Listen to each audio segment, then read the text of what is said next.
Hello मेरे प्यारे बच्चों, मैं श्याम सुंदर सिंह डियर हिंदी में आप सभी लोगों का स्वागत है। मेरे प्यारे बच्चों, हंसते रहो, खेलते रहो, मुस्कुराते रहो और सचमुच में यदि जीना है तो हंस के जियो, जीवन में एक पल भी रोना ना। आइए मेरे प्यारे बच्चों, आज मैं गोधूली भाग 2 से कक्षा 10वीं हिरोशिमा कविता का अर्थ प्रस्तुत करने जा रहा हूँ।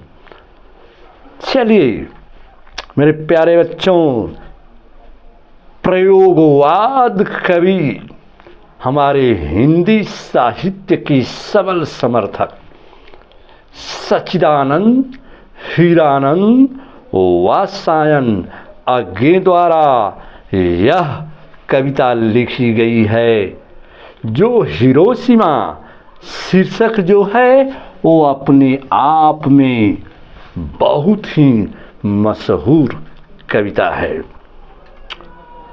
जिस समय यह कविता जो है हमारे हिंदी साहित्य के अज्ञे द्वारा लिखित गई कविता सदा नीरा से यह कविता ली गई है।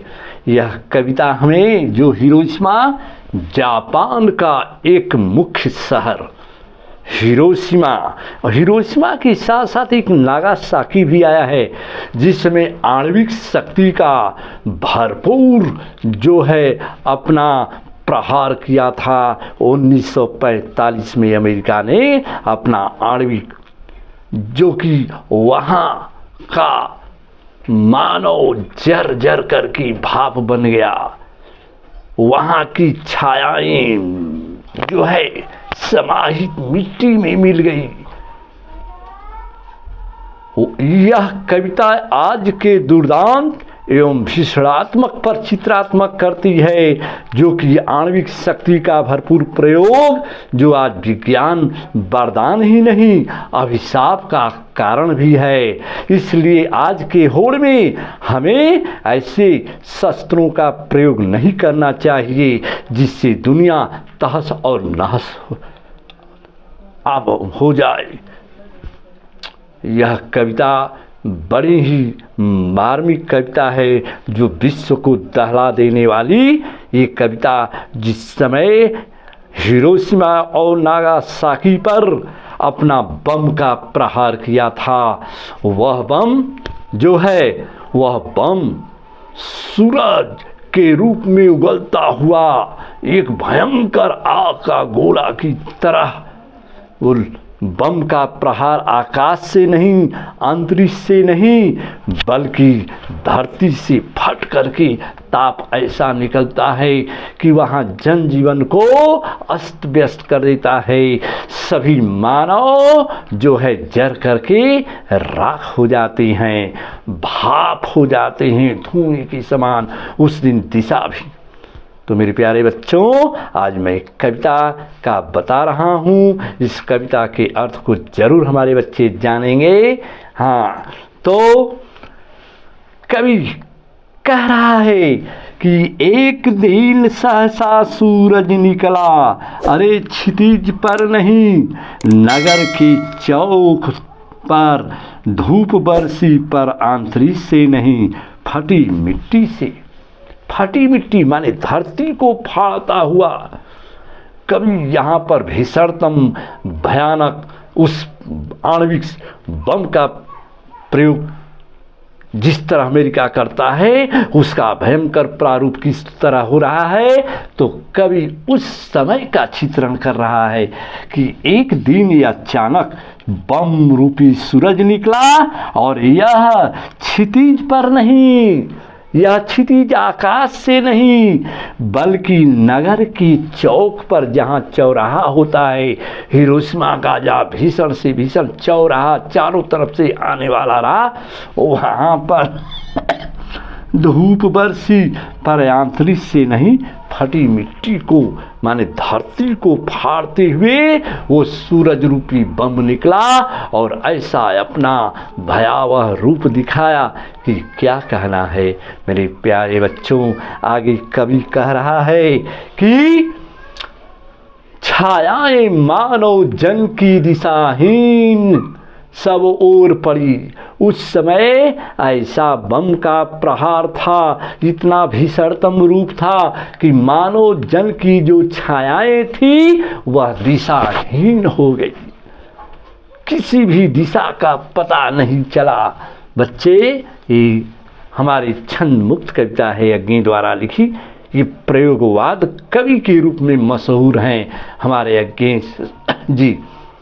तो बता रहे कि छायाएं मानव जन की दिशाहीन, जो छायाएं प्रतिबिंब के मानव लोग की उस दिन जो छायाएं थी दिशाहीन हो गई। इतना भीषणतम ताप था, इतना जो है अंगारा था कि उस दिन मानव का छायाओं का पता नहीं चला। कब वह वर्षा सहसा बीचों बीच नगर के, बीचों बीच शहर के प्रहार किया था अमेरिका वालों ने। और काल सूर्य के रथ के पहियों के ज्यों टूट टूट कर बिखर गए हों दसों दिशाओं में। चलिए, कवि कह रहा है कि जिस तरह से जो है सूर्य के काल रूपी सूर्य के रथ के पहियों के समान टूट टूट कर बिखर गए चारों तरफ, जिस तरह रथ के पहिए बिखर गए हों उस तरह से दसों दिशाओं में तहस नहस वह आणविक बम रूपी गोला। इतना भयावह दृश्य था कि सभी मानव जर कर की भाप हो गए। कवि उस समय का चित्रण कर रहा है मेरे प्यारे बच्चों, जिस समय ये विध्वंसकारी अमेरिका ने अपना परमाणु बम का प्रयोग किया था। जापान का मुख्य शहर हिरोशिमा और नागासाकी भी आता है। आइए मेरे प्यारे बच्चों, कवि कह रहा है कि कुछ क्षण का उदय और अस्त, केवल कुछ क्षण माने थोड़े समय क्या, या उदय उगना और विलुप्त होना क्षण भर में ही। ऐसा कि जिस तरह से दोपहर का दृश्य होता है, दोपहरी प्रज्वलित जलता हुआ तिलतिलाता जो है धूप निकलता है और सूरज अपनी प्रज्वलित किरण को उससे कहीं कई गुना उस समय का दृश्य बता रहा है कवि कि कुछ क्षण का उदय पता नहीं चला और प्रज्वलित जलता हुआ क्षण दृश्य को पल भर में दोपहरी का दृश्य के समान पल भर में सोख ली। और छायाएं, जो छायाएं मानव जन की थी वह नहीं मिटी, लंबी होकर सब मानव सब भाप हो गए। भाप माने धुआं, यहाँ पर ध्यान देना है बच्चे, सब मानव भाप हो गए। बहुत बड़ा विध्वंसकारी ये भारत ही नहीं विश्व के इतिहास में ऐसा दृश्य जो बना था जिस समय अमेरिका ने परमाणु बम का प्रयोग किया था। वहाँ के मानव चित्कार करते हुए, आज भी लोग कहते हैं कि हिरोशिमा का यह भयावह दृश्य थी कि एक पीढ़ी ही नहीं 2-3 पीढ़ी तक वहाँ की बच्ची लूढ़ी लंगड़ी पैदा होते हैं। वैसा दृश्य को सूखने वाला बम था। आइए मेरे प्यारे बच्चों, आगे कवि बता रहा है हमारा अमेरिका द्वारा आणविक शक्ति का जो प्रहार किया था वहाँ हिरोशिमा में, वहाँ की ऐसी स्थिति हो गई कि क्या कहा जाए। माने कि झुलसे हुए पत्थरों पर, उजड़ी सड़कों की गच पर मानव का रचा हुआ सूरज मानव को भाप बनाकर सूख गया। पत्थर पर लिखी हुई यह छाया, जली हुई छाया मानव की साखी है। साखी माने प्यारे बच्चों ध्यान देना, साखी मन होता है साक्षी और गवाह के रूप में प्रत्यक्ष। तो बता रहा है कि जिस समय अमेरिका अपनी आणविक शक्ति का प्रयोग करता है, अमेरिका जहाँ पर जो है हिरोशिमा और नागासाकी। तो हिरोशिमा उसी का शीर्षक का नाम है, हिरोशिमा जो जापान का मुख्य शहर है, वो वहाँ पर आणविक शक्ति का जब प्रयोग कर रहा है तो जानते हो वहाँ के झुलसे हुए पत्थर भी झुलस गए। कितना भयंकर यह कितना ताप था उस परमाणु बम में कि वहाँ के पत्थर भी झुलस गए। और उजड़ी और सड़कों की गच किसे कहते हैं, जहाँ पर सीमेंट में बालू से जो थूर कर प्लास्टर के रूप में बनाया जाता है उसे हम गच करते हैं बच्चे।